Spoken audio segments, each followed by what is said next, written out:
Hi, this is Matthew, and together with my co-host Andrew, we produce the podcast Still Unbelievable. Still Unbelievable started life as a response project to the podcast and book Unbelievable, which has hosted discussions between Christians and non-Christians for almost 2 decades.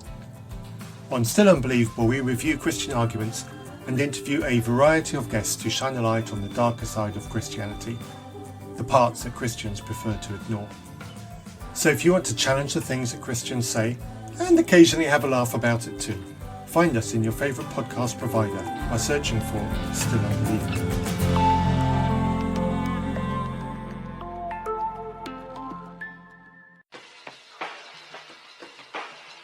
Is it time for a mind shift?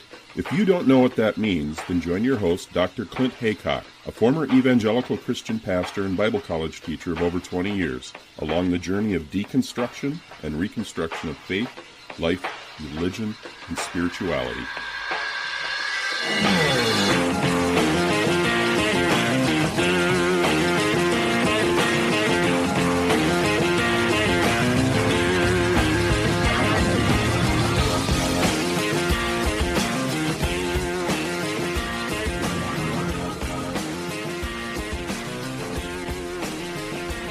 I'm happy today to be meeting with Matthew Taylor. We're going to have a lot to talk about, but let's get some of the stuff out of the way. You are a senior scholar at the Institute for Islamic, Christian, and Jewish Studies in Baltimore. So welcome, Matthew, to Mindshift Podcast.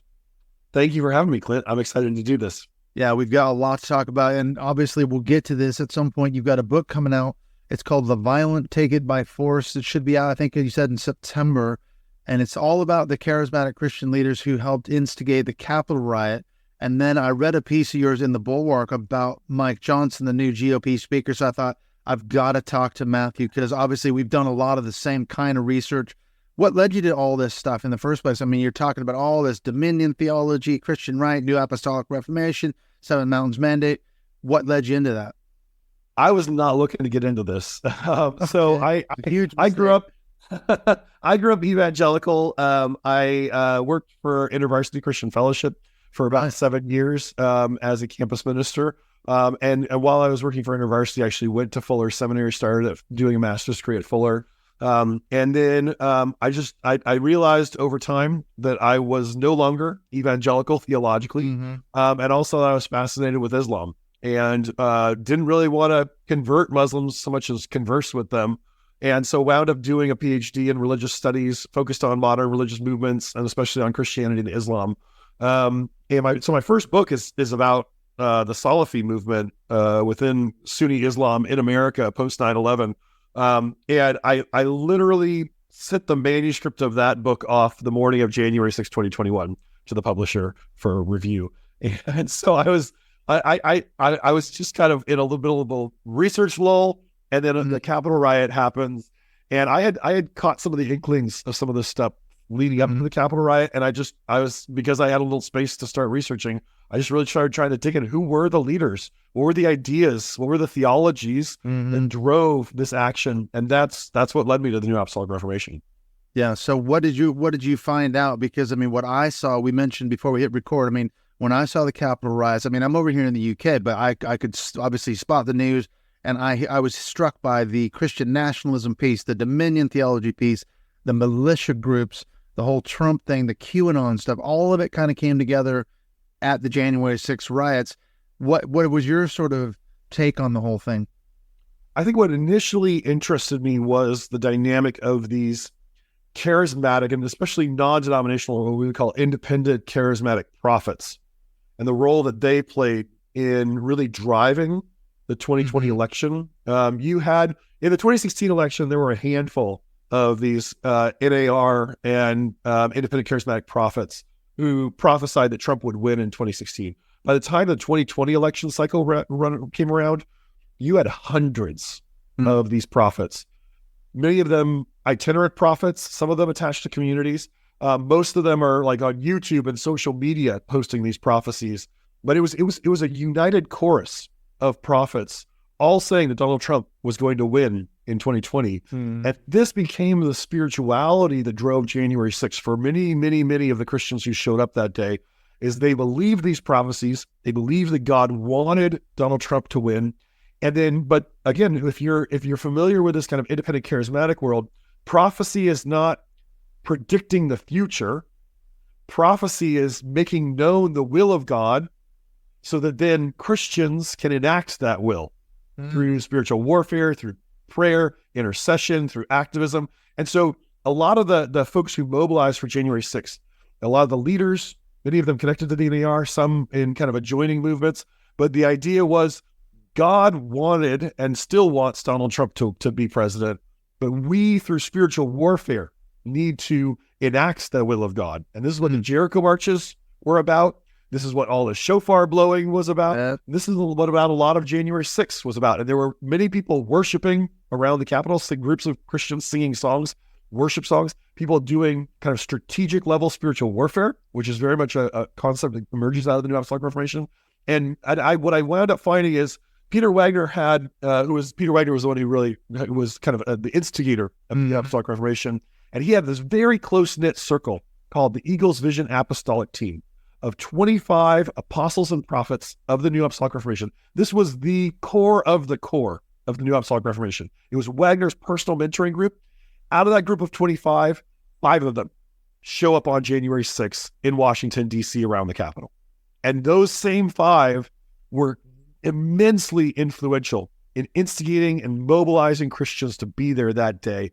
And so in my book, I talk about them as the principal theological architects of the Capitol riot.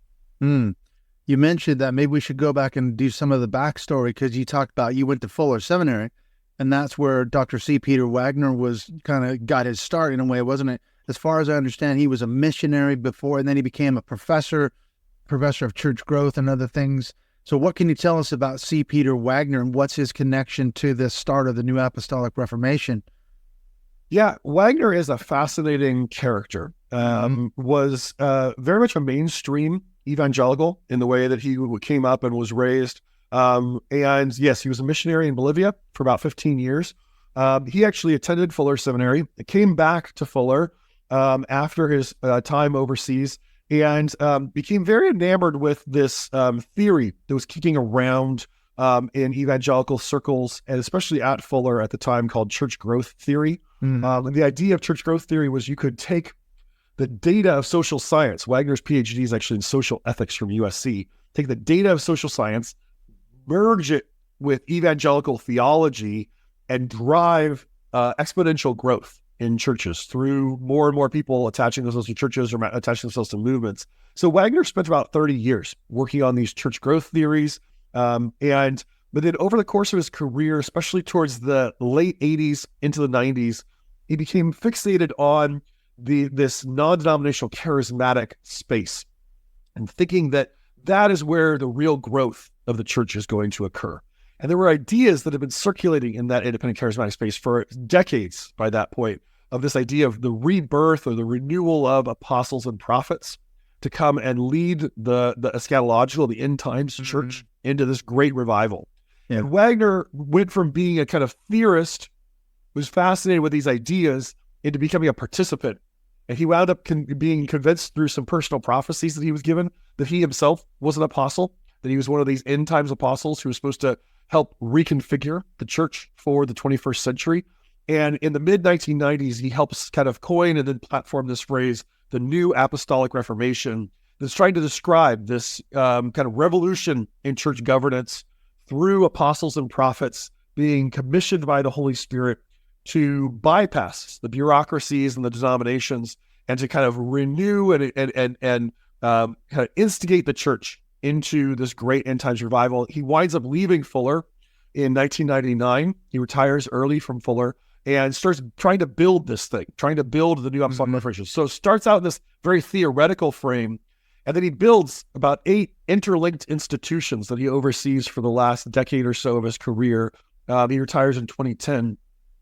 And those institutions, they're low profile. You are going to find them in like a lot of databases, that sort of thing. But the memberships of these networks that Peter Wagner builds becomes the backbone of Christian Trumpism. I remember studying this when I was in seminary in the late 1990s in Portland, Oregon. And I remember coming across C. Peter Wagner at the time, and there was an association with John Wimber, That's another big name that comes out of that, because as I seem to recall the story, I think Wimber was one of his students. Isn't that correct? Where then Wimber came back and started teaching a class, and his kind of thesis was, why can't Christians sort of manifest the same miracles we read about that Jesus did in the Gospels and so forth? Let's just have this miraculous prophetic movement. I remember hearing that fivefold ministries. That's another one, isn't it? A buzzword whereby they're talking about the Ephesians 5 model, bringing back apostles and prophets along with pastors, teachers, evangelists, and so forth. We're going to bring all these ministries back into the church. There's got to be a whole connection with all that too, isn't there? Yeah. So the idea of fivefold ministry really gets started with a movement called the Latter Rain. It's a revival movement that emerges in Saskatchewan, Canada in 1948 and really kind of flourishes in the early 50s, spreads all over North America, really all over the world. I mean, Hillsong Church is a descendant of the Latter Rain movement, just like the New Apostolic Reformation. A lot of the word of faith, of prosperity gospel stuff, all can also be tied back to this Latter Rain movement. But that's where you start to have this idea in the 1950s of renewed apostles and prophets. And those ideas just kind of percolated in that non-denominational kind of amorphous space for a number of decades before Peter Wagner and some of these other folks picked them up in the 90s. Yeah, John Wimber was a very important figure in Peter Wagner's life. So Wimber started as a doctoral student under Wagner. And because this was in the 1970s, because Wagner was fixated with these church growth ideas, he saw in Wimber, he calls him a bona fide practitioner of church growth. He thought that because anything that John Wimber touched, just suddenly people wanted to be a part of it. Yeah, real deal. Yeah, he was, Wimber worked with Wagner for a while, teaching these church growth ideas, and then he left to go lead the Vineyard movement. He was his church was the Anaheim Vineyard, was the flagship church of the Vineyard movement, and then Wagner invites Wimber to help teach a course at Fuller called Signs, Wonders, and Church Growth. Very controversial. This was started in 1982. And the idea of the course was you could have, even though Wagner was the professor of record, Wimber did all the teaching. And Wimber would lecture about signs and wonders as a vehicle for evangelism, as a vehicle for church growth. And then at the last hour of the course was just what they called the clinic, where Wimber would invite students from the audience to come and talk about their ailments, talk about their emotional health. And then he would pray over them or try to perform healings on them, try to perform exorcisms on them. And the Fuller faculty wound up intervening and canceling this course after a few years because it was so popular. There were hundreds of students trying to audit the course, and because it was out of control, and it was ruining Fuller's reputation as a mainstream evangelical organization. Way too out there.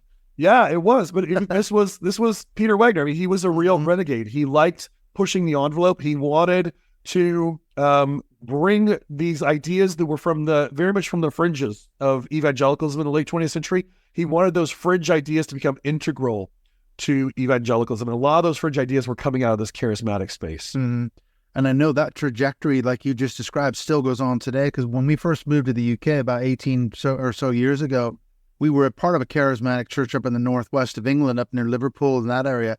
And we ran into a couple at our church, and they had just come back from Rick Joyner's so-called prophetic school in the States. I think it was in South or North Carolina. And that was their philosophy of ministry. They basically said the whole thing, church growth, evangelism, proselytization, and all that, is based on us going out into town, praying, and God will just direct us to people that need healing and all sorts of other things. So, and that's how we're going to grow the church. That's how we're going to witness. That's how we're going to heal people. And it's all based on signs and wonders, miraculous. And we're going to trust God that he's going to lead us to the right people. So, and that wasn't that many years ago. So that's very much still alive today. Yeah. So there's been a lot of kind of permutations and styles of adapting these ideas. But the real driving core of it is the New Apostolic Reformation, these networks that Wagner built. But now you got to bolt on the dominion theology piece, because I think Peter Wagner wrote a book, I think it's just called Dominion or something to that effect. I've read Dominion exclamation point. Oh yes, Dominion. Now he's tagging on this 7 mountains mandate. So I'm not sure he originated that, because as far as I've understood, the credit is taken by Peter Cunningham and Lauren Cunningham and Bill Bright from Campus Crusade. They claim that it was this miraculous thing that God revealed to both of them independently and all the rest of it. But you can trace the ideas back, I think, further. But doesn't he sort of bolt that on to this sort of philosophy of ministry? Yeah, so in the year 2000, so Wagner leaves Fuller in 1999 and starts building these institutions. He creates Wagner Leadership Institute, creates the International Coalition of Apostles, creates this Eagles Vision Apostolic team that's his kind of mentoring group. And around that same time, there's a charismatic pastor named Lance Wallnau who meets Loren Cunningham. Loren Cunningham was kind of an old lion of the charismatic movement by that point, was the founder of Youth with a Mission, which everyone calls YWAM. And Cunningham claims that in 1975, he and Bill Bright were going to have dinner. And the night before they had dinner, they both had the same dream where God revealed to them these 7 spheres of influence in society. And you can trace those ideas back through Christian Reconstructionism, back through the Neo-Calvinists of the early 20th century, even back to John Calvin to a certain degree, of this idea of dividing up society into different sectors of Sphere sovereignty. And sphere sovereignty, all that stuff. Yeah. So but Cunningham and Bright add in this element of, well, there's a number 7 and this prophetic dream, but it never really took off for them. I mean, it was this idea of the 7 spheres was around in the 80s and 90s. Sometimes in YWAM circles was talked about. But then Lance Wallnau, this kind of washed out charismatic pastor from Rhode Island, meets Cunningham in the year 2000. And he actually takes this idea that he hears from Cunningham about the 7 spheres, blends it with a near-death experience that he had just heard about from, it was basically third hand that he'd heard the story. They could never actually track down the real story. But in this near-death experience, the man had a vision of 7 mountains rising out of the ocean. And God speaks to him and says, those are the 7 kingdoms of this world. So Wallnau takes this near-death experience that he's hearing about third hand, takes this prophetic dream he's hearing about second hand from Loren Cunningham, and merges them together into the 7 mountain concept. And this changes things, though, because if you're talking about influencing a sphere of influence, well, how do you do that, right? Well, you kind of be present in the sphere. It's kind of non-directional, right? But a mountain has a top. And so Wallnau, and then Wagner hears about it shortly after Wallnau starts talking about it, and really embraces this idea and starts mentoring Wallnau, and they really brings him into the inner circle. But they talk about this as conquering the 7 mountains, right? It's a top-down conception of how you transform society. And the 7 mountains are religion, education, family, but also commerce, right? And business, arts and entertainment, business, right? And media.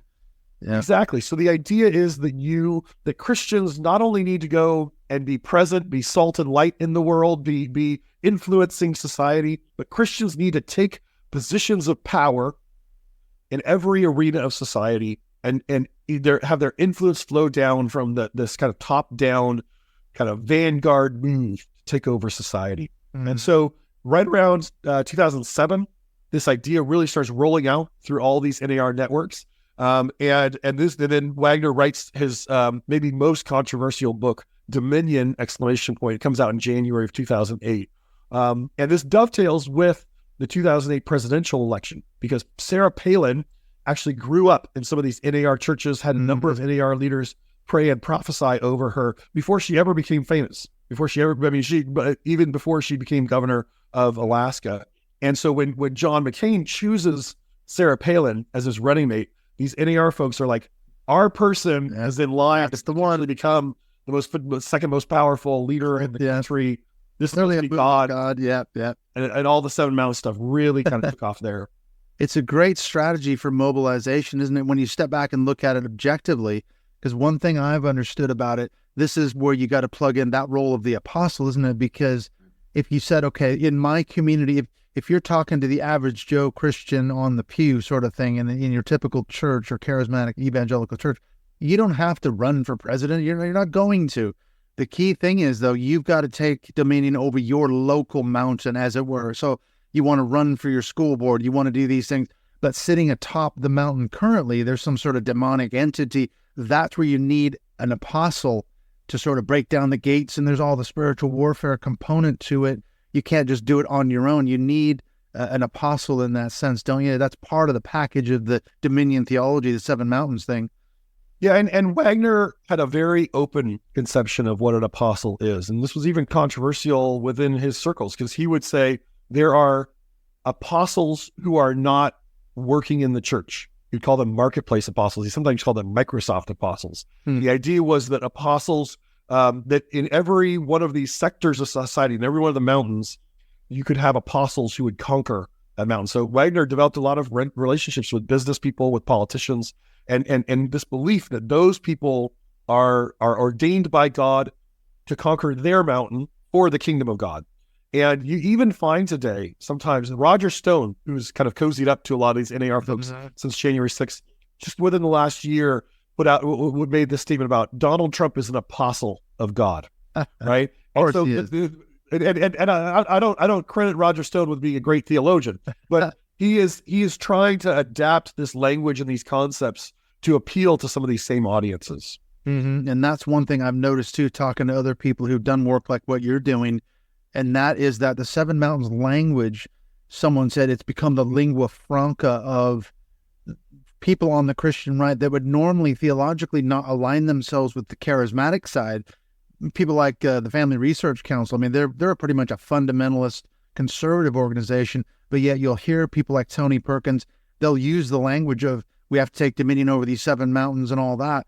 And you think, okay, wait a minute, this has permeated into sort of mainstream evangelicalism, hasn't it?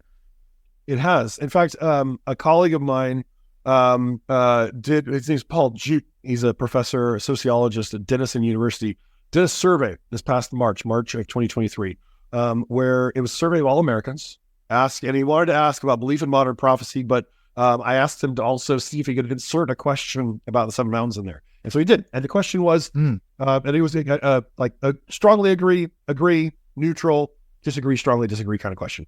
And the statement was, Christians should stand atop the seven mountains of culture, right? So this is a phrase that would not have made sense to somebody. Exactly. It did not exist 25 years ago. In the U.S., more than 20% of the population said they either agree or strongly agree with that statement. Wow. Right? That is the spread of this meme, really, this prophecy meme that Lance Wallnau launched in 2000. And that's the degree to which it has spread. It really has, in many ways, become a lingua franca, especially for the religious right. But you're finding people using this language of conquering the seven mountains or the seven spheres and laying it out and talking about strategy for those. So it really has become, in many ways, a blueprint that people use for how to strategize for hyper-aggressive Christian takeover, either of local but institutional positions of power or at a national level.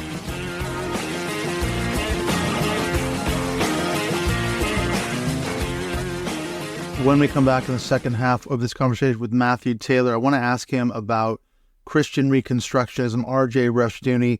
That was really the start of this so-called dominion theology. He was probably the first sort of theologian to articulate and use those terms. And I want to find out his take on how does that relate to all this new apostolic Reformation, Seven Mountain stuff.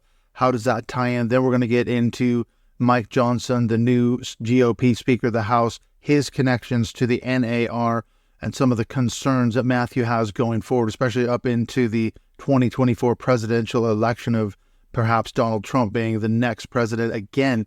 So what's going to happen there? But I wanted to let you know what's coming up here in the next few episodes on the show. Got some great stuff in the pipeline. After this episode with Matthew Taylor, I'm bringing you one with Jonathan Davis. I mentioned him on the last one. We actually met in a Facebook group, one of these ones where you're looking for guests and speakers on podcasts, and we have a lot in common. Turns out he's an ex-pastor, ex-seminary professor just like me. We had a great conversation. Then we get into the Christian right. Then we're going to be talking with Ren Story, again, another ex-evangelical. She has just an amazing backstory coming out of, again, evangelicalism, fundamentalism.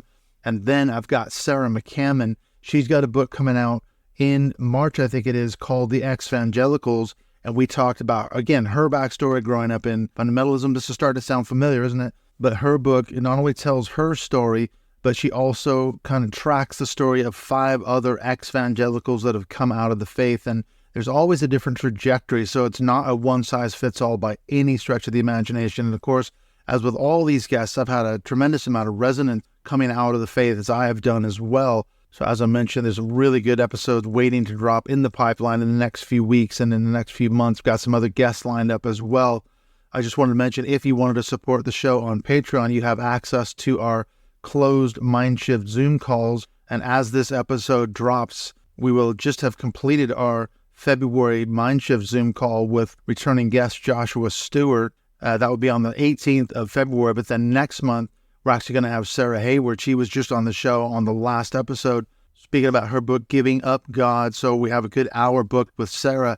And then I think in the month of April, we're going to have Jonathan Davis come back. So when that episode drops, you'll get a chance to understand a little bit of his backstory. So if you want to meet up with Sarah and Jonathan, these are benefits that you get for being a part of our Patreon supporter community, as well as getting access to our closed Mindshift Podcast Facebook group.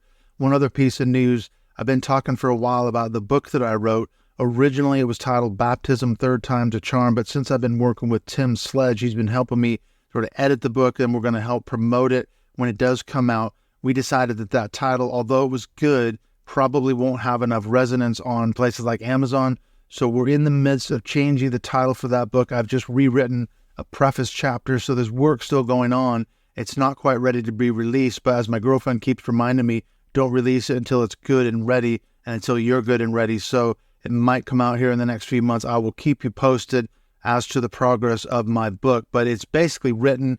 I'm just working on fine tweaking the sort of final details. All right, let's get on back into the second half of this conversation with Matthew Taylor as we discuss taking dominion from the New Apostolic Reformation to Mike Johnson.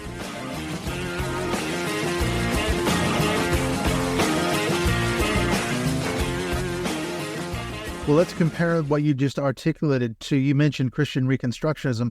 I've done a lot of work on R.J. Rushdoony and the sort of origins. Now, he was a dominion theologian, maybe the first one to actually use that term, dominion theology, or taking dominion in a political sense. How can you compare the Seven Mountain stuff with Rushdoony? Because from what I understand, a lot of people found his stuff to be a bit too extreme. We're going to impose Old Testament law on society and kind of a top-down takeover. It seems like the Seven Mountains guys, they're saying, look, we'll work within the system and we'll change it. Eventually, we will take dominion, but in a different way than maybe R.J. Rushdoony intended. What's your thought on it? So I would argue that the New Apostolic Reformation itself emerges at the confluence of this dominion theology coming out of Rushdoony and his fellow Reconstructionists, and then these latter rain ideas about modern apostles and prophets and this kind of end times revival. But the Rushdoony, he gets started in the 60s and really kind of flourishes in the 60s or the 70s and early 80s. And he leads a movement that today that we would call Christian Reconstructionism. Runs something called the Chalcedon Foundation, very influential on an intellectual level in the rise of the religious right. And a lot of the ideas that come out of the Reconstructionists undergird the rise of the religious right. It's an aggressive form of theology that meets the moment of this mood in evangelicalism that says we're on the back foot and we need to take power in society. We need to assert ourselves. But the full spectrum of Reconstructionist ideas is very, very Calvinistic. It's really deeply rooted in this highly reformed theology. And so the Reconstructionists basically recognize strategically, not everybody's going to be on board with everything. And so in the 1980s, they make a very intentional effort to start reaching out into these independent charismatic networks that were very fledgling at the time, because they saw that the charismatics were also interested in some of these same ideas. And one of the Reconstructionists even said, we can be the light and the charismatics can be the heat. Right. And so the idea was mobilizing these charismatic networks around these ideas. So these ideas were really starting to percolate. This kind of dominion theology was percolating around these proto-New Apostolic Reformation networks in the late 80s and then early 90s before Wagner ever got involved. And Wagner actually, it took Wagner a while to come around to these dominion theology ideas. He's not really on board with it at the start. He was confused by it. I've dug through a bunch of his notes in his archives, even as late as like 2003. He's writing notes coming out of meetings like dominion theology ? Need some sources, need some help on understanding this, right? But then Wallnau was the gateway, because Wallnau brings the Seven Mountains idea in, and for Wagner, that's practical, right? That we can enact, that we can work with.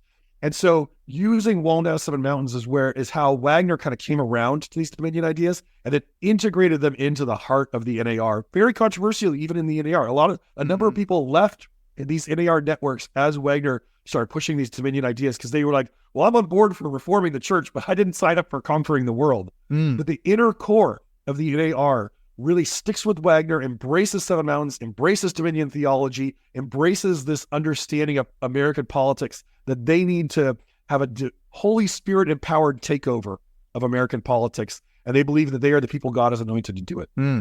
I think you're right. There's like key individuals and movements that come along that kind of repackage maybe some of the more extreme elements. Because I'm reminded when you were discussing that, the Coalition on Revival, have you heard of those guys? Dr. Jake Grimstead. He was another one who took a lot of Rushdoony's more extreme ideas and sort of packaged or repackaged them for the evangelical mainstream. Because I came across the Coalition on Revivals. They have like these 17 worldview papers. And the main one, there's a bunch of signatories on it. And as I was reading through the signatories, I was struck by the fact that a lot of them are just mainstream evangelical big names. One of them was the president of the Bible college that I attended in Portland, Oregon. I'm like, what the heck? What are you signing that for? I didn't think that you were a dominion theology guy, but he wouldn't have thought that. He's just saying, yeah, this sounds really good because he's watered down. Another character is Doug Wilson. I don't know if you come across his stuff, but he's up there in Moscow, Idaho. He calls himself something like a Christian Reconstructionist 2.0. And he says, I've kind of sanded off the more rough, objectionable edges of a guy like Rushdoony and what he's doing in Moscow. In a way, he's trying to take dominion, I think, but he's not using that language explicitly, is he? And really in the U.S. right now, I'd say when you're talking about theological Christian nationalism, because there's a lot of Christian nationalism that is more centered around race, like white Christian nationalism that is bringing together white supremacy and Christian nationalism. You also have groups like the Proud Boys and the Oath Keepers that I would almost call a form of secular Christian nationalism. They aren't interested in theology.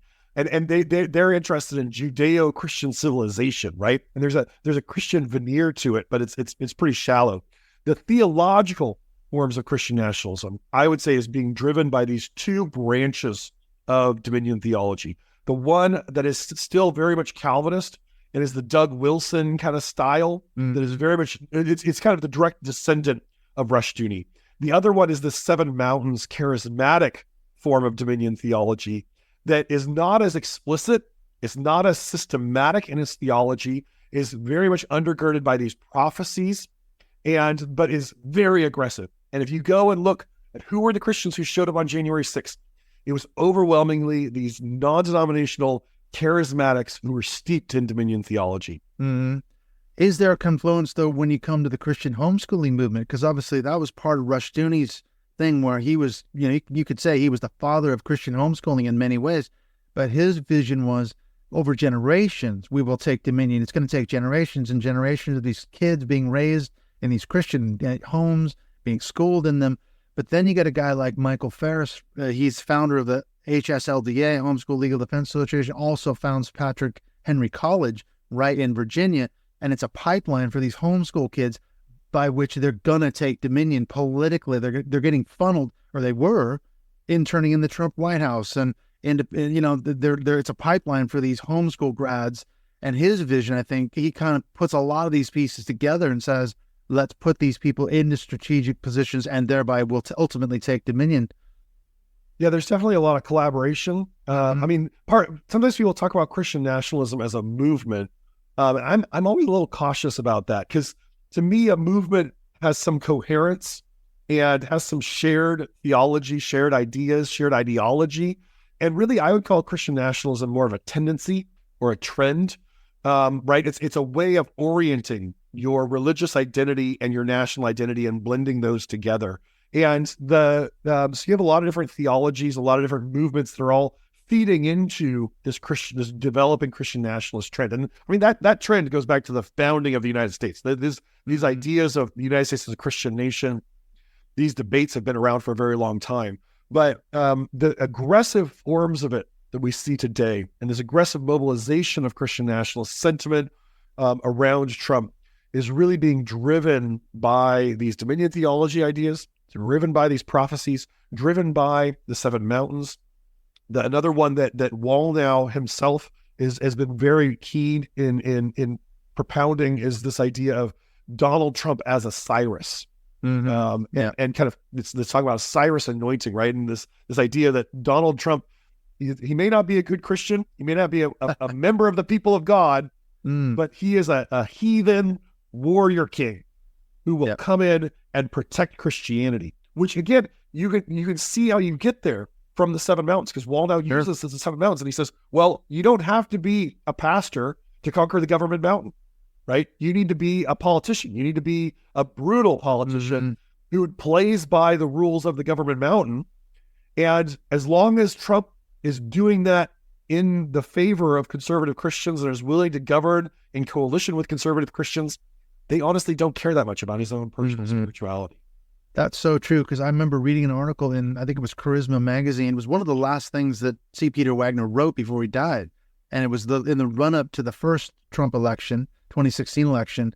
And he basically said, someone asked him, would you vote for Donald Trump, Dr. Peter Wagner? And his argument was, well, from a Seven Mountains mandate point of view, yes, I would, because he's already conquered media because of The Apprentice and his other TV, shows. And he's conquered the business mountain. So he's already conquered 2 mountains. So if he becomes president, that's 3. He'll have the political mountain as well. So 3 out of 7 in one character. Yes. So what you just articulated fits right into that sort of worldview, doesn't it?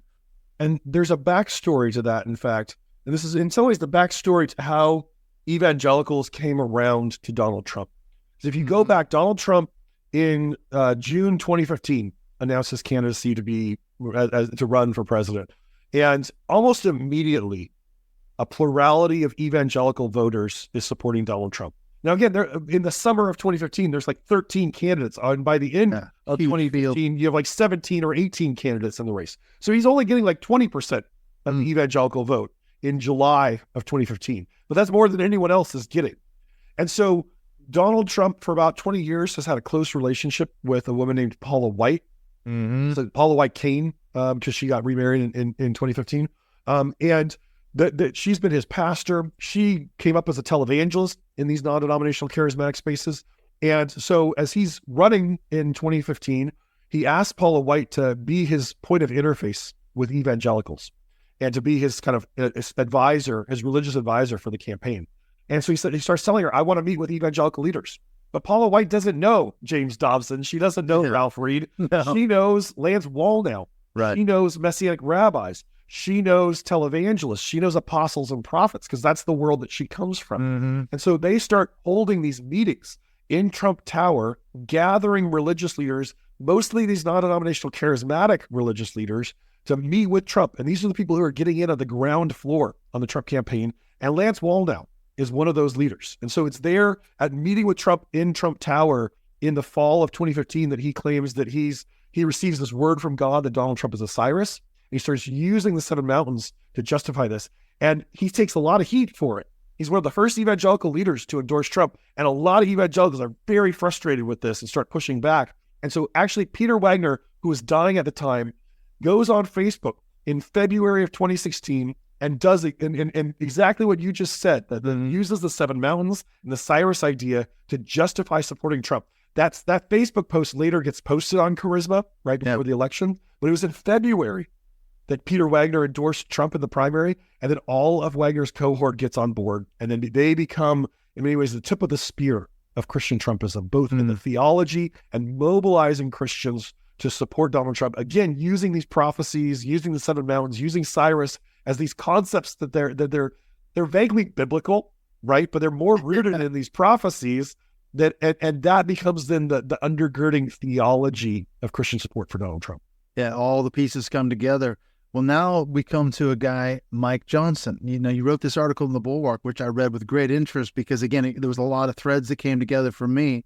Here's a guy, he's a Southern Baptist, but you say he's a polite extremist because he's very well spoken. He's not ranting, he's not shouting, he's not rabid. He doesn't seem out of control. But then what you do in your piece, you start going, okay, who is he associating with? Who has he been associating with? Some key names, some key figures that come out of the New Apostolic Reformation, some pretty extreme individuals. So who has Mike Johnson been running around with for the last several years, and why is he such a danger, would you say? So let me give a little backstory here just to situate the Mike Johnson connection. So in 2013, one of the major leaders in the NAR, a guy named Dutch Sheets, is given a flag. It's a historical American flag. It comes from the Revolutionary War. It's a white flag with a green pine tree at the center and the phrase "an appeal to heaven" across the top. This flag, that phrase "an appeal to heaven" comes from a treatise by the philosopher John Locke. And this flag was commissioned by George Washington to fly over the Massachusetts Navy. And they use this phrase from John Locke. John Locke was a very much inspiration to the founding fathers. And the idea is you make your appeals to unjust human governments, and at some point you make an appeal to heaven if the unjust government doesn't give you what you want. In other words, you go to war and let God sort it out. And so Dutch Sheets receives this flag. He believes that he receives a prophecy that this flag is the symbol of a prophetic revolution that needs to take place in America. So it becomes this totem of this prophecy and spiritual warfare driven style of Christian nationalism. And Dutch Sheets writes a book about this, rolls out an entire campaign, and this flag has now flown over a number of state capitals. You have a lot of Christian lawmakers who use the appeal to heaven flag as this coded symbol of, it's just this piece of American history, but it also has become this symbol of this prophecy and spiritual warfare style of Christian nationalism. So Dutch Sheets is I argue in my book, was the most effective Christian mobilizer for January 6th. He did a full spectrum campaign trying to get Christians out for January 6th. But there are a number of NAR leaders who are also a part of that movement, and they were standing up like prayer calls and conference calls that were gathered, but bringing in people like Steve Bannon to talk strategy with apostles and prophets and other prayer leaders on how to mobilize people towards January 6th. So Mike Flynn, he was another one, wasn't he? Mike Flynn was on. Mike Flynn was a part of that. Called in on some of those calls. Doug Mastriano, who ran for Pennsylvania governor, called in on a number of those calls. Marjorie Taylor Greene, right? So those calls, though, Mike Johnson was after the election gets certified, after Biden gets inaugurated, those calls have continued. They were originally called the Global Prayer for Election Integrity calls. They were organized by some NAR leaders, especially a guy named Jim Garlow, who was one of Trump's evangelical advisors, another guy named Mario Bromnick, who was another one of Trump's evangelical advisors, who really put those calls together. Those calls continue. They're called the World Prayer Network calls now.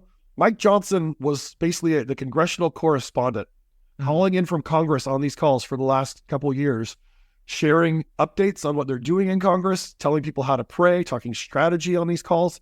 And he has said that Jim Garlow is one of the greatest influences on his life, right? And Jim Garlow is a major apostle today in the New Apostolic Reformation. And here's the kicker. Outside of his congressional office, most Congress people have three flag poles, usually an American flag, usually a state flag, and then some third flag. Mike Johnson, outside his congressional office, flies an appeal to heaven flag. He received from the associate pastor under Jim Garlow. And if you go and look at the footage, at this imagery, at the photos, the videos of January 6th, these appeal to heaven flags are everywhere on January 6th. Because again, Dutch Sheets is mobilizing people to be there. The NAR is mobilizing people to be there. And this is the symbol of this kind of spiritual warfare campaign. And Mike Johnson flies it outside his office. He's also been very close. He's close friends with an apostle in Shreveport, Louisiana, named Timothy Carskaden, who's a direct mentee of Dutch Sheets. And actually, Mike Johnson hangs out at Timothy Carskaden's church quite a bit, has invited Timothy Carskaden to hang out with him in Washington, D.C. before. So my colleague Bradley Onishi and I actually wrote this up in Rolling Stone in November, saying, "Hey, he's flying this flag. And here's what this flag is a coded symbol for. And look at all these connections that he has to Dutch Sheets and these other NAR leaders. It's not like, oh, he's some random person gave him a flag and he happens to fly, right? Coincidence. He is deeply attached to these people. Like 2 weeks after we published this piece, it's announced that Mike Johnson is going to speak at a gathering of the National Association of Christian Lawmakers, which is an organization led by another disciple of Dutch Sheets named Jason Rapert. And the NACL is the leading organization that is trying to get Christian lawmakers to fly these appeal to heaven flags wherever they have power. And so, right, this is a deeply integrated connection. So even, yes, he's Southern Baptist, but you even hear Mike Johnson in his rhetoric mimicking some of these NAR ideas. So the NAR is is fixated on this idea of territorial spirits and the principalities and powers and doing strategic spiritual warfare to displace these territorial spirits and principalities and powers. Mike Johnson has said the real enemies that we have in Washington are not the Democrats, it's the principalities and powers. So spiritual warfare, in the same way that Seven Mountains, right? It leaches into other forms of evangelicalism. You're seeing these blendings of NAR spirituality and NAR prophetic concepts with more what we would have thought as mainstream evangelicalism. Mm-hmm. You're right. These guys, if you actually delve into what they believe and what they teach and say, it's extreme, man. I mean, because the connection that I had was around the 2020 election. I started hearing a lot of these NAR prophets, Dutch Sheets was one of them. There was a number of them that all prophesied to a man and woman that Trump was going to win by a landslide, the re-election. And then, of course, it didn't happen, comes January 6th and all that. Then I watched them try to explain essentially why their prophecy that they said God had told them was going to come to pass, 100% true, didn't happen. And some of the stuff they did was unbelievable. When Dutch Sheets, he went up to Pennsylvania, he went to some river, he's digging up the riverbank, he's putting stuff in there. I mean, it's all these signs and wonders and everything. I mean, these guys some of them are seriously far out there. And by the way, so Dutch Sheets does go to Pennsylvania. He goes right after the election. He goes, makes a trip to Pennsylvania right before the election, goes again after the election, leads this big prayer meeting where they're doing spiritual warfare. He has prophets on stage prophesying. Mm-hmm. Here's the backstory of that, though. After this Pennsylvania gathering that gets broadcast on Facebook, Dutch Sheets makes a trip to Washington, D.C., and he meets with people from inside the Trump administration. He's very coy. He never says who it was, but he says there were people inside the current administration, and they tell him, what if you took that same style of event and took it to every one of the contested states and led a giant prayer meeting, a prophecy meeting in every one of the contested states? And this is what Dutch Sheets does. Like the next day, he has gathered 15 to 20 NAR apostles and prophets, and they are going to every one of the swing states. And it's like Georgia. The next day they're in New Mexico, right? The next day they're in Arizona, right? And the logistics are incredible. And they would hold these prayer meetings in mega churches, hundreds, maybe thousands of people inside the room, 3-hour meetings, broadcast live on YouTube and Facebook, at least 100,000 people watching every one of these meetings. And the level of violent rhetoric you hear from these prophets, I mean, they are talking about spiritually cutting the heads off their enemies. Yeah. They're talking about mobilizing militias for the kingdom of God, right? They are using the most amped up rhetoric. And you see these crowds becoming so livid and so invested in these narratives, hundreds of thousands of people watching this. And then that same group, Dutch Sheets traveling team, ends up in Washington, D.C. on December 29th. And they have a 2-hour meeting inside the White House with unnamed Trump administration officials, where they come out and they say, we were talking strategy, and we were talking, and we were prophesying and making apostolic declarations and talking strategy. And then 8 days later is January 6th. Yeah, I didn't know about those state meetings, but the piece I picked up on, with the failed Trump prophecies was that their explanation was, well, they jumped on the big lie bandwagon. To a person, they basically said, look, we were right. God was right. Trump did, in fact, win the election. However, it was stolen and it was, illegal. It was rigged and all that. So they were able to slide right into the big lie narrative, which of course fuels a lot of the January 6th stuff, isn't it? They're pissed off. They're angry. They're like, yeah, this is bullshit. We were robbed. We're going to go to the Capitol, storm the Capitol and make this thing right. So of course that all feeds into the narrative as well, doesn't it? And part of the NAR conception of prophecy is, like, Peter Wagner actually embraced this kind of avant-garde theological idea called the openness of God, or open theism. The idea that God may be all-powerful, but God limits God's self so that God doesn't necessarily know and control the future. Instead, God works through human beings to change history, but sometimes God doesn't get what God wants. And so in NAR theology, God wanted Donald Trump to be president, but then Christians need to do spiritual warfare to bring that about. Yeah, exactly. Like, this is what these Jericho marches, this is what all of this mobilization around January 6th is about this campaign of spiritual warfare to galvanize Christians to pray, to galvanize Christians to be boots on the ground. This is the phrasing that they use, right? To be boots on the ground, to do this spiritual warfare, to drive out the demons that are stealing the election from Donald Trump. So it's not just about, oh, well, the Democrats are stealing or these disloyal Republicans. No, they are saying literally demons, these principalities and powers are stealing the election. And then all this whole cohort of Wagner's followers and mentees are showing up on January 6th to do this strategic spiritual warfare, to cast the demons out of the Capitol, because they believe that's the real battle. Now, in the aftermath of that, they can say, well, yeah, God wanted Trump to be president, but then Satan stole the election. So in their mind, this was just another battle. This was just another skirmish in this ongoing war, what Dutch Sheets calls a governmental war over planet Earth.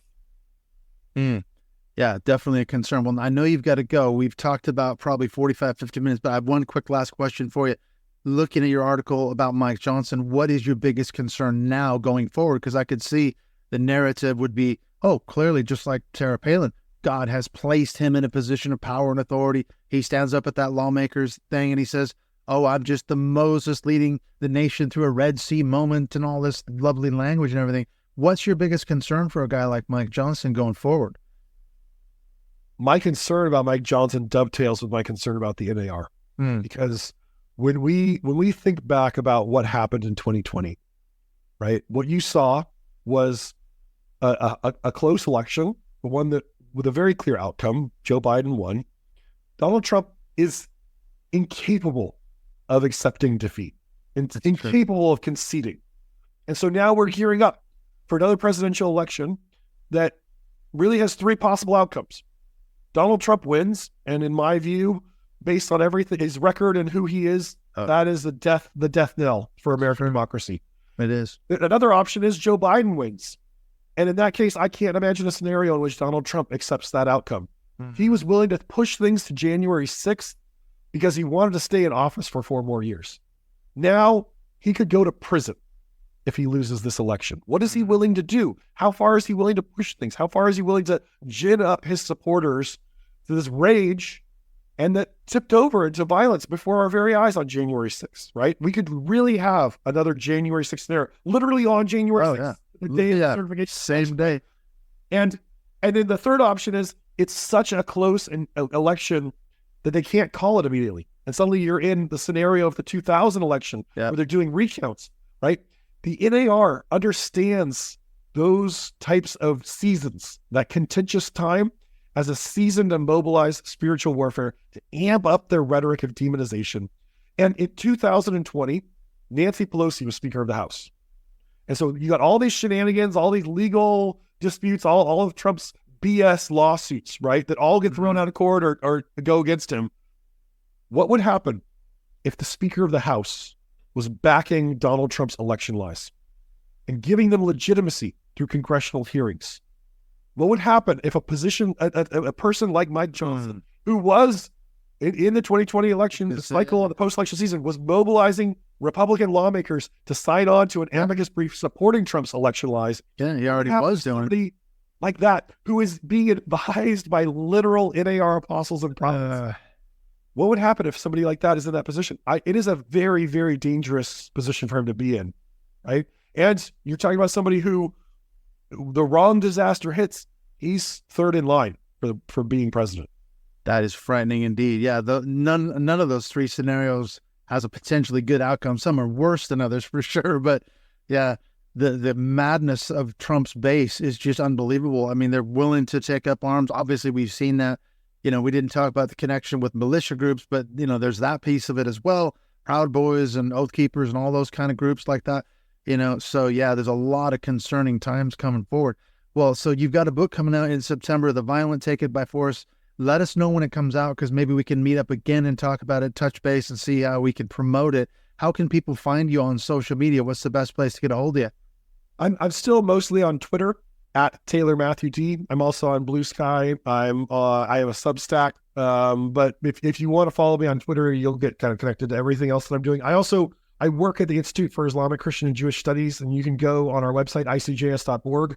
We've got a lot of programs coming up. In fact, we put together a short documentary about the new Apostolic Reformation on January 6th. It's called Spiritual Warriors. We're launching it. We're doing a premiere of it in Baltimore at a theater on January 31st.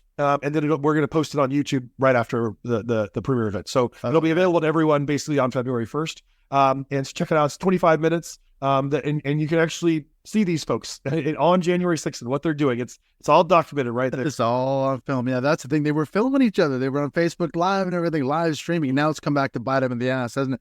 Well, listen, thank you, Dr. Matthew Taylor. This has been this is mind-boggling. I mean, I've researched a lot of this stuff, but the information you provided is just a whole nother level. So thank you for your research. Thank you for everything you've done.